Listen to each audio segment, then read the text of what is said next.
A word that comes up quite often in scripture is wisdom. So if you spend any amount of time with me, whether it's in our church or listening to sermons or even my podcast, I don't like to just use words and not define them. I think this is a part of learning. We have developed this innate ability and culture to hear a word and just say it a lot. Uh, it really grates on my nerves when I hear certain people say certain words all the time, and it's like, why do you keep saying that word? It's generally because you can't define it. Because especially if it's a big word and you just say it all the time, that means you can't communicate to someone who may not understand that word what that word means. Like, for a perfect example, in church, you have these churchy words, justification and sanctification. I can say those words from a pulpit when I'm preaching to people, but even in those moments, I still have to communicate what they mean.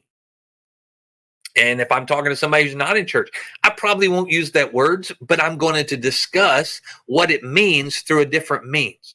There's so many people that have and you'll know them when you hear them. There's certain people just have a word they always say, and it grates on me so bad because it's like, I don't know that anybody that's listening to you right now would even understand what that word means.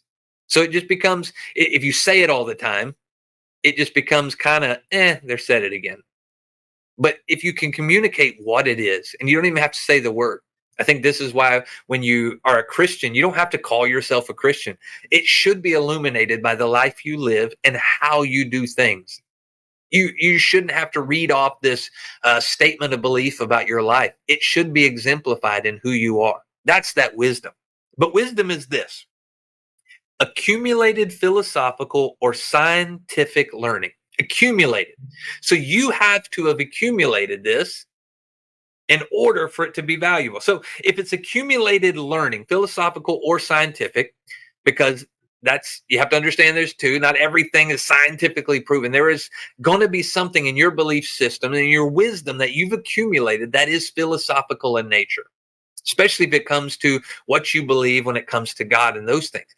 Philosophically, I can tell you what I believe and why I believe it. And if there's any holes in that, then that's the conversation I love to have with people. Why do you believe that? Well, here's where I've arrived, but I'm not closed off to that. I want to hear more. I started out this life in one denomination, and through the course of years, God has stretched me in relationships and crossing paths and sitting at tables with people of other denominations. And I realized I had the blinders on in a lot of areas because of what I had heard, not because of what I knew. But when I experienced it, it changed my philosophical understanding of what I believe now. But learning is this: knowledge or skill acquired by instruction or study. You watching the news is not instruction or study. I don't care what you think. You plugging into your social media 6 hours a day to listen what somebody who seems to be smarter than you giving an opinion based on something they heard or think is not acquired instruction or study. So where are you getting your learning from? In order to make an informed decision, not an emotional one, you have to acquire learning, which means it requires you to put time and effort in first to determine who you're listening to and if there actually is wisdom in that person, acquired philosophical or scientific learning, or if they're just saying what they think. Because if they have to get emotional about it, guess what? 9 times out of 10, if you have to get emotional, it's probably not informational.